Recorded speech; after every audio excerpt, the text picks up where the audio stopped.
Welcome. It is Verdict with Senator Ted Cruz, Ben Ferguson with you. It's so nice to have you with us. And this episode will also be on YouTube. So if you've not watched us on YouTube, you can do that because many more of these episodes are getting on YouTube. Just want to let you know about that from the very beginning. We got a packed show for you today. 3 major issues we're going to be talking about, including Senator Cruz, you are now really diving into Joe Biden breaking the pardon rules with Autopen use. This coming after a bombshell report, and there is going to be some accountability.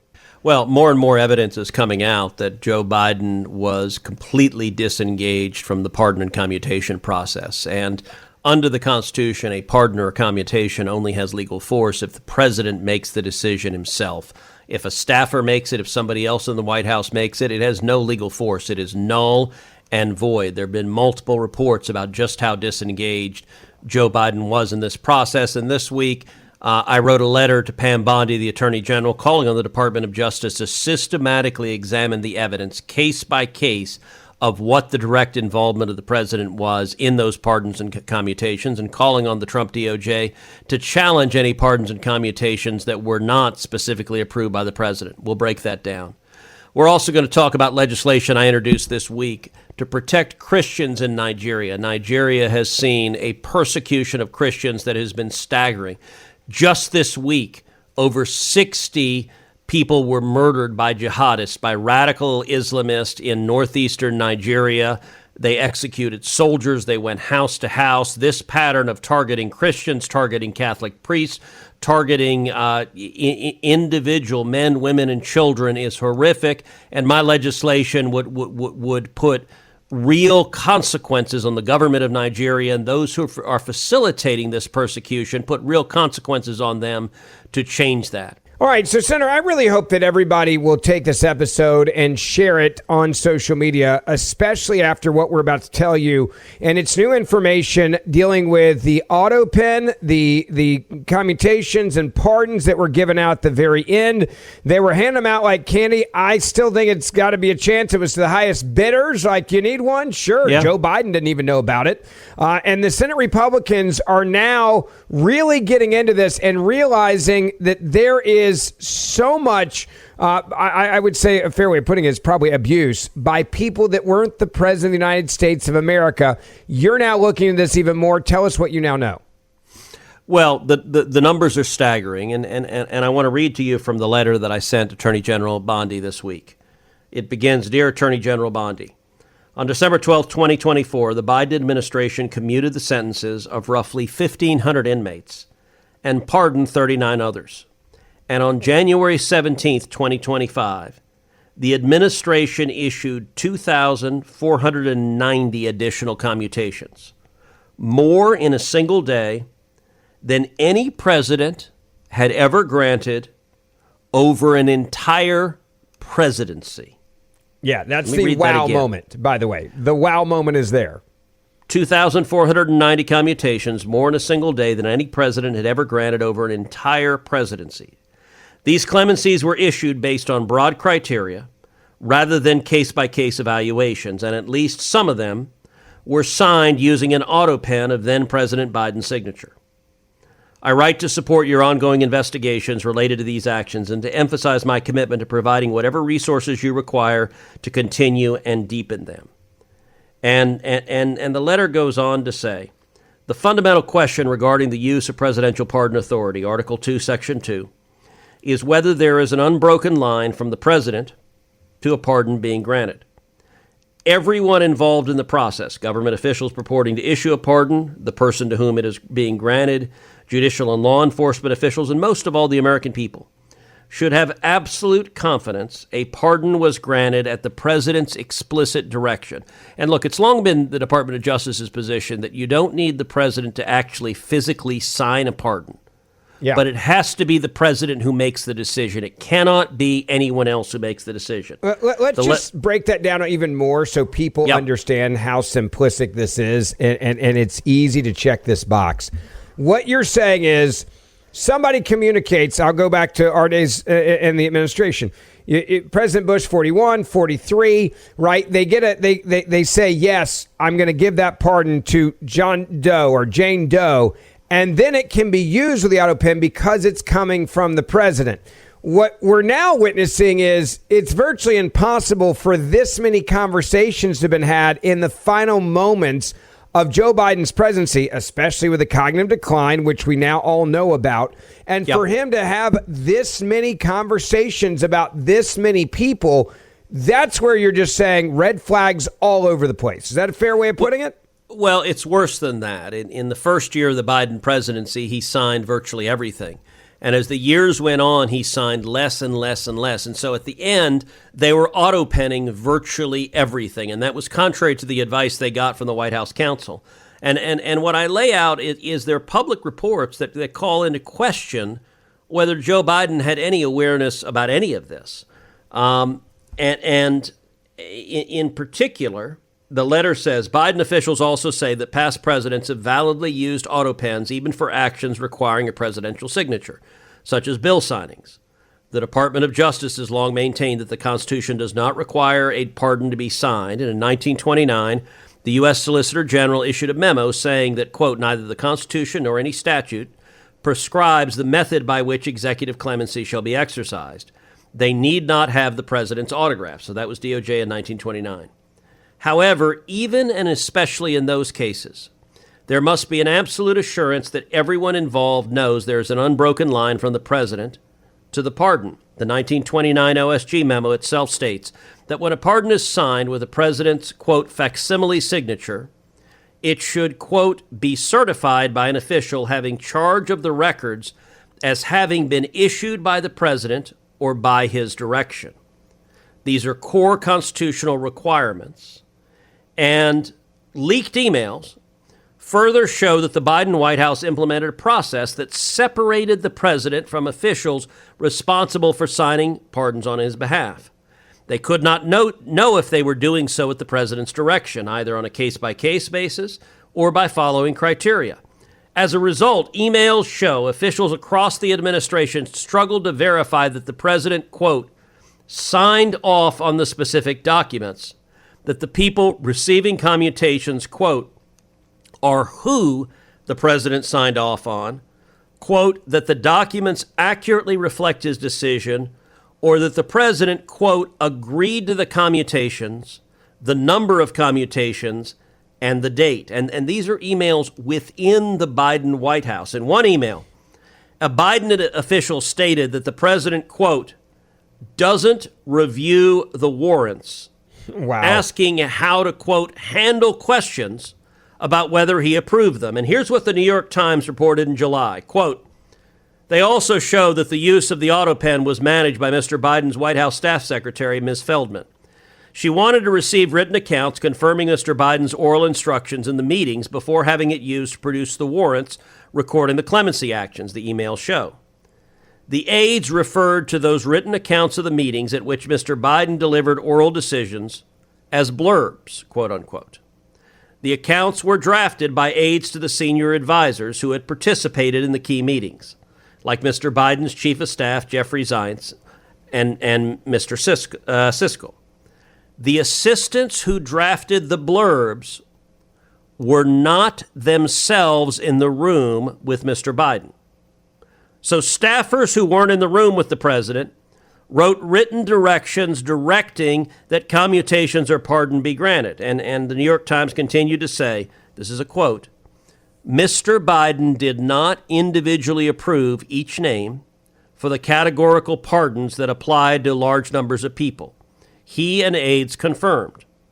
Rather, after an extensive discussion of different possible criteria, he signed off on the standards he wanted to use to determine which convicts would qualify for a reduction in sentence. Even after Mr. Biden made that decision, one former aide said, the Bureau of Prisons kept providing additional information about specific inmates, resulting in small changes to the list. Rather than asking Mr. Biden to keep signing revised versions, his staff waited and then ran the final version through the Autopen, which they saw as a routine procedure, the aide said. And here's what my letter says to the Attorney General. These and other reports suggest that Biden-Harris officials took advantage of the decline in the president's mental acuity, coupled with the chaos of the presidential transition, to implement sweeping, fringe, progressive policies on crime and law enforcement and to usurp authorities solely reserved for the president and which he is forbidden from delegating. Such an act would constitute a direct and unprecedented assault on our constitutional order. And so I'm calling for the Department of Justice. Look, these records, DOJ and the White House have these records. They've got a complete record of everything that happened. And so what I'm asking the Attorney General to do is systematically evaluate all of them. And for any pardon, any commutation, that there is not clear evidence that Joseph Robinette Biden Jr. personally signed off on, that DOJ declare them null and void and pursue legal avenues to have them declared null and void and to challenge them in court. All right, let me ask you, and I got two different aspects of this I want to ask you about. One, if you are a staffer at the White House and you're fielding phone calls from friends, colleagues, people that know how to get in touch with you, and you're handing out these commutations or pardons like candy, is that illegal if you're doing it without the president's knowledge? Okay, so for sure that's illegal. Then the second question is, as you're asking Attorney General to do this. It's not actually a pardon. I mean, Ben, you could decide today that you want to pardon someone. You could declare, I, Ben Ferguson, hereby pardon Charles Manson. Yeah. Now, Charles Manson would not be pardoned. That's very nice that you like psychotic mass murderers. Sorry, Ben. But it has no legal give me force. The best examples. I appreciate that. but you know, there is only one human being on planet Earth that can pardon anyone from a federal crime, and that is the sitting president of the United States. A former president can't do it. It is only the current president. Today, that is Donald Trump. A year ago, it was Joseph Biden. So did I break a law working at the White House in that scenario, and will there be accountability, or did I just get away with it by literally having Joe Biden's pen and saying he doesn't know about this, but because I'm in the White House and I've got access, I'm making it happen? Is there any crime that's been committed by the person giving out the pardon if it was not authorized by Joe Biden? It's not clear that there is a violation of federal law. It's not clear that that's a criminal act. If you declare, I, Ben Ferguson, hereby pardon Bob. Yeah. You haven't committed a crime. If I'm impersonating the President of the United States of America, how is that not breaking some law? Look, you might make an argument that it is misuse of government resources or essentially counterfeiting or creating fraudulent documents. I think it would be difficult to get any criminal conviction on that. It's not likely. To get a criminal conviction, you'd have to prove mens rea. You'd have to prove a guilty state of mind. I think that would be difficult. I think the natural answer I got a question too here about Bob. Yeah. All right.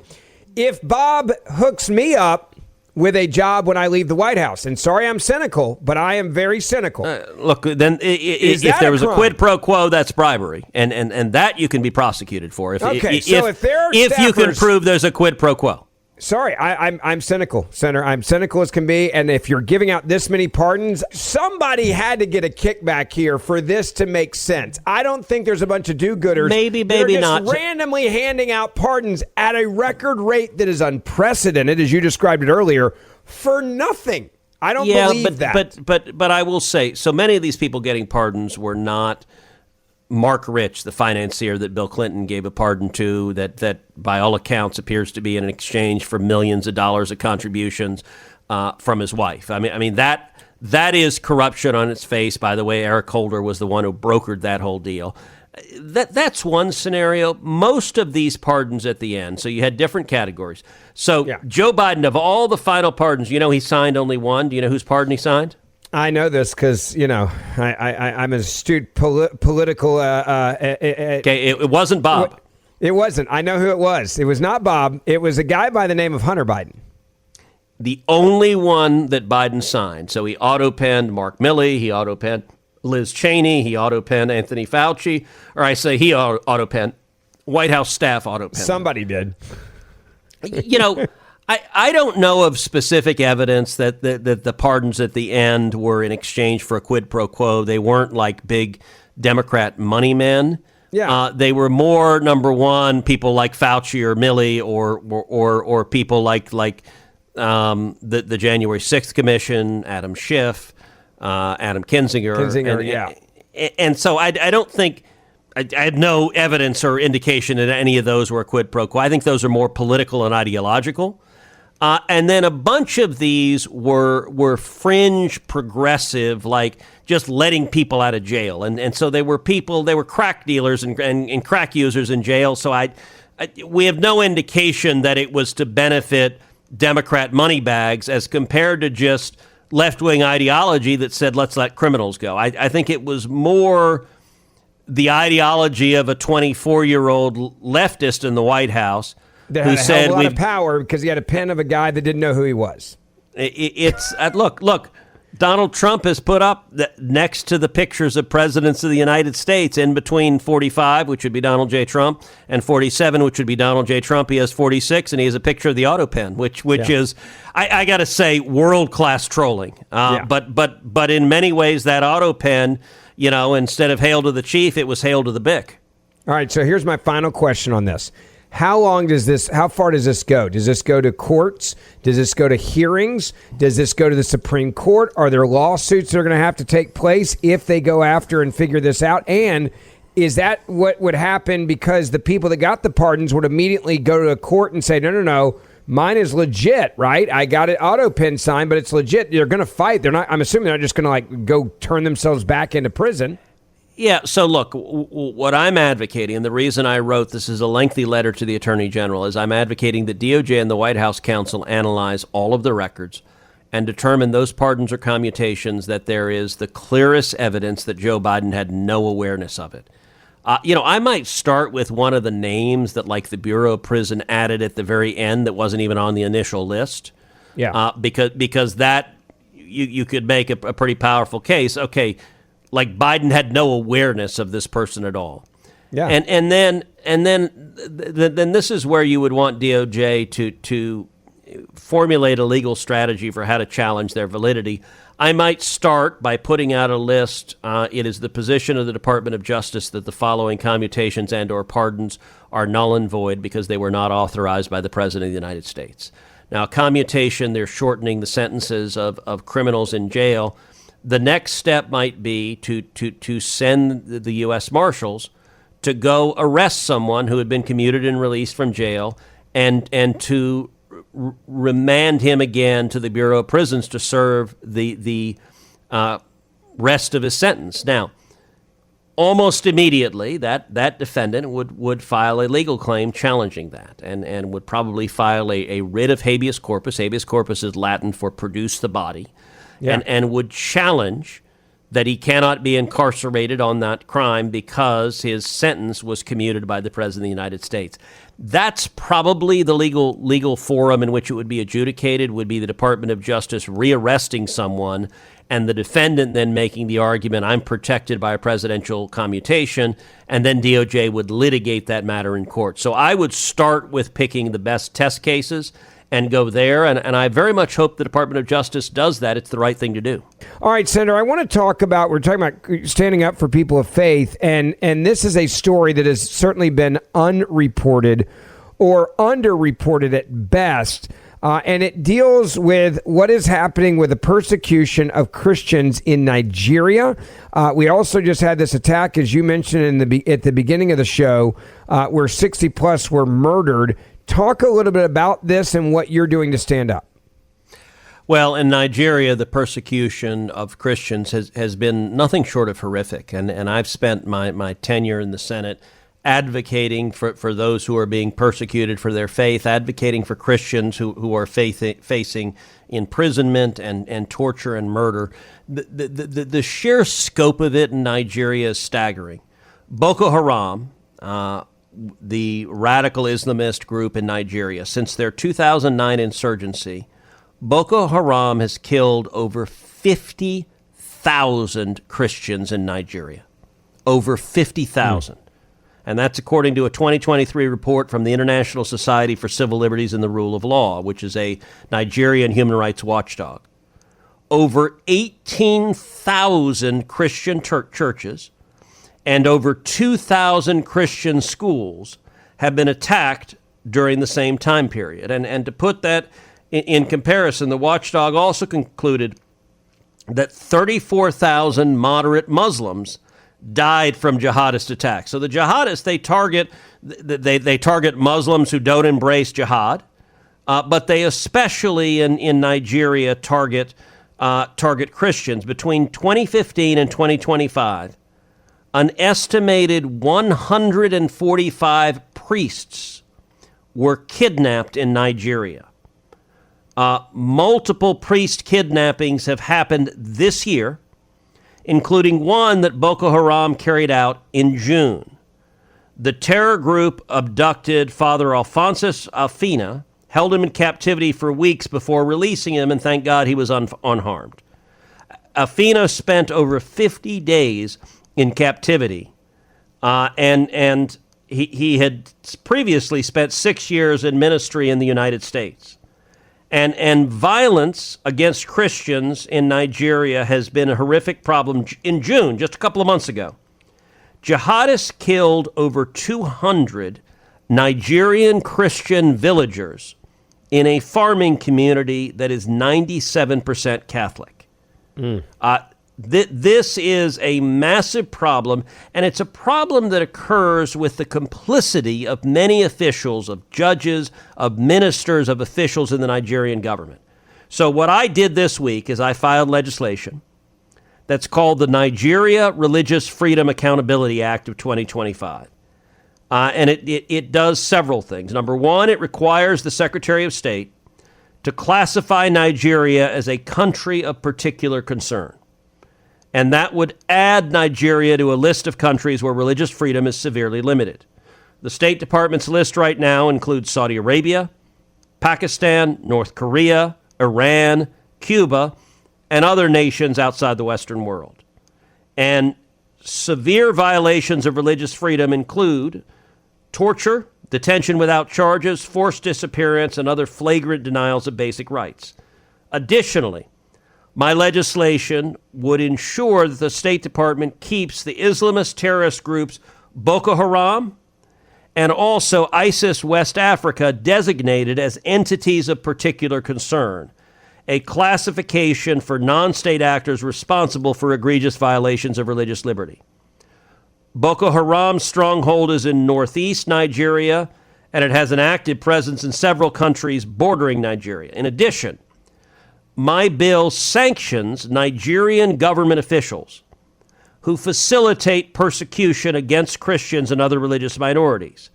And if the bill were enacted, the State Department would have 90 days to submit a report on the Nigerian officials responsible for pushing blasphemy laws and for justifying violence from Islamist groups. This is a very important role for the United States to defend religious liberty, to defend persecuted Christians, and it's been a passion of mine since getting elected to the Senate 13 years ago. You know, this is something that I really does concern me. It worries me. And we're seeing and witnessing now so much, not just anti-Semitism, but just anti-faith, anti-Christian. Yeah. And it's happening not just around the world, but also Monday's pod focused on how the Biden Department of Justice actively discriminated against Christians and systematically targeted Christians. Now, thank God they weren't doing things on the level of Boko Haram. They weren't kidnapping and murdering them, but there was religious discrimination, and part of religious discrimination is the Biden administration effectively turned a blind eye to the persecution of Christians abroad. So it wasn't committing these atrocities, but it also was not acting nearly as vigorously as it should be to defend religious liberty abroad. Yeah, great point there. We're going to, in this moving forward, hopefully we'll set a standard that America's not going to just stand by and allow this to happen, right? Well, yes. And Ben, I'll give an example during the Obama administration. There was a young woman in Sudan named Miriam Ibrahim. And Miriam Ibrahim was sentenced to receive 100 lashes and then to hang by the neck until dead. Wow. And her crime was being a Christian. That's it. For the crime of being a Christian, she was sentenced to that. She was in a prison cell. She had a toddler named Martin who was 18 months old. And she was pregnant. She gave birth to a little girl named Maya. Maya was born in that prison cell Well, Miriam Ibrahim had her legs in leg irons. She was in the mud giving birth in leg irons. Now, during the Obama administration, I repeatedly spoke out for Miriam Ibrahim. I went to the Senate floor. I spoke about Miriam Ibrahim. I called for Sudan to release Miriam Ibrahim from this persecution. Others spoke out. Other foreign governments spoke out. The Pope spoke out in defense of Miriam Ibrahim. You know who wouldn't speak out in defense of her? Who is that? Barack Obama. Yeah. The entire course of his presidency, he would not say her name. Samantha Power, who was Obama's ambassador to the United Nations, I have a pretty good relationship with Samantha. And on Miriam Ibrahim, Samantha Power was actually quite good. She spoke out, urging Sudan to let Miriam Ibrahim go. I practically begged Samantha Power, why won't Obama say her name? Look, we can disagree on political and partisan issues. Political. But she's in prison and sentenced to die for being a Christian. The entire course of his presidency, I could not get Obama to say her name even once. Ultimately, though, the international pressure became so acute that the government of Sudan gave in. She was married, Miriam is married to a man from New Hampshire. And so Sudan released her, and she came to the United States to be with her husband. I met Miriam Ibrahim at a gathering, and she was speaking about her experience and speaking out for religious liberty. And I got to say, Miriam is a tiny woman. She's maybe, 5'1". I would be surprised if she weighs even 100 pounds. She's a very, very small woman. And she was soft-spoken. And I asked her, look, you and I are both Christians. Our faith matters to us. Sure. But you know what? I've never been tested. I've never been imprisoned for my faith. I've never been told, I'm going to die. We will murder you unless you renounce your faith. I hope and pray and believe I would do the right thing and say absolutely not. But I've never been tested with that. And so when I met her, I asked her, I said, look, when you're in that prison cell, when they are threatening to torture you and murder you, when you're looking at your babies, your toddler son and your newborn daughter, and you know that they're about to execute you, how did you not lose hope? How did you not give in to despair? And Ben, she looked at me very, very calmly, and she just said, Jesus was with me. Wow. And it was powerful. And I'm hopeful that my voice then played a part Sure. in ratcheting up the pressure to get her released from prison. And so my hope in Nigeria, I'm going to press to get this legislation passed. I want to see the Trump administration designate Nigeria and use pressure. And in particular, there is power to pressuring the Nigerian government officials. Because you know what? Ministers of foreign governments, they like to get visas and take their wives to New York to go shopping. Yeah. And if you sanction the individual government officials who are complicit, who are facilitating it, who are enforcing and prosecuting so-called blasphemy laws, that can have a real and powerful effect. And so my hope is this legislation is shining a light, will protect the Christians who are in Nigeria and will stop the wide scale of murder of Christians that has been going on in Nigeria. Yeah, amen to that. We're going to keep you updated on this subject. Don't forget we do this show Monday, Wednesday, and Friday, so hit that subscribe or auto-download button wherever you get Verdict with Ted Cruz. And this episode's also on YouTube as well, so you can subscribe there and watch this episode on YouTube. And the Senator and I will see you back here on Friday morning.